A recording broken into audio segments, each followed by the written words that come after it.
Is brealam áirníocht ar seanás chluisteáil. Well an chuidir na hana bhí mar duineh Agallamh Beirte don léthireacht. Well in neocht táid chun Agallamh Beirte a scríobh. Ach, sulla dos ní muid a scríobh, an cuinleh na ceithre ghné de Agallamh Beirte a bhín tán? Well tá rithim, rím, grán agus dar nuaid tá scéal a tastal chomá.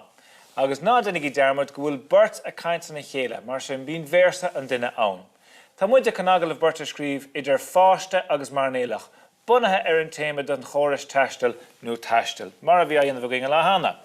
Agus tá me se chun iireachta dhéana rím a dhéana ag deireadh na phrásaí difriúla. So tosóid leis a báiste a caint se sean marnéalach seo, deir sé a han varnéal. Now, cáid bheith cuairmach le seo a han varnéalaigh.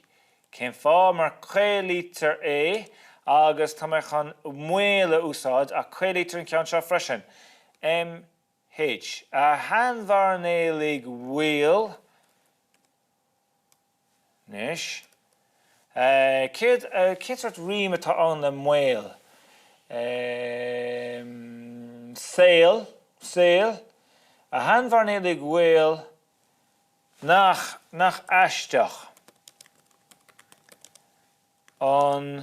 Nach aisteach an chuí a cha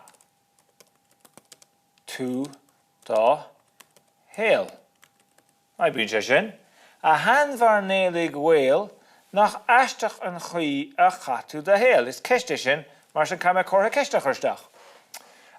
Nis céad ar smuid. Agus céad bíonn sa dhéanamh marnéalach, bíonn siad imi nach mín, bíonn siad imi go minic. Agus tú imi, nó imithe ó bhaile gach lá agus ihe. Níl an rithim ionach an sin. Agus tú imi ó bhaile gach lá agus beidir. Nis sin ceann aisteach. Tá saoirse uilite agam an seo. Cílíonn sé sin go bhfuil cad agam focail le athhrú rúnaín beag chun iarúint don dá nó don Agallamh Beirte sa chás seo. So tá mis chun é ágáil mar in anad ihe. Agus tú imi ó bhaile gach lá agus gan deis agat caint.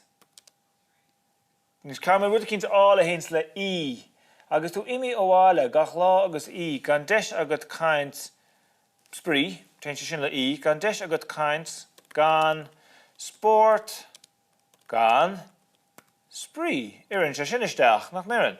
A hanmharnéalaigh bhuail nach aisteach an chuí a chatú de héal. Agus tú imi ó bhaile gach lá agus gan deis agat caint, gan sport, gan sprí. Tá rithim das a bhainte sin nach bhfuil, agus tá an rím ein, agus nis féic an marnéalach ag caint arás leis an báiste.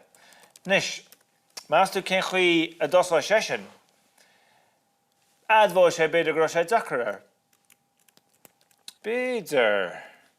Tá sé chun admhú go sé uignach. Beidir go rá sé uignach ó am go céile. Bealach deasa sin rá ó am go céile. Gan le nis cit camid rud a cinnte chur le céile. So béle aibríonn sé sin nó spéire gan le feicáil ach isce go bon na spéire. Aibríonn sé sin go bon na spéire I bhfad weim. Nis, bheadh sé go hánan do meach sib sin an dálín na déirnach a chur le seo chun versa an marnéalaigh a chríochtnú. Ná duine í dearmad bhíceach meach rím idir na focail déirnach sa dálín seo. Tá sum gur bhaid sibh antainna bheas an Agallamh Beirte a scríobh agus a léamh chomá. Is mó andas conversáide é.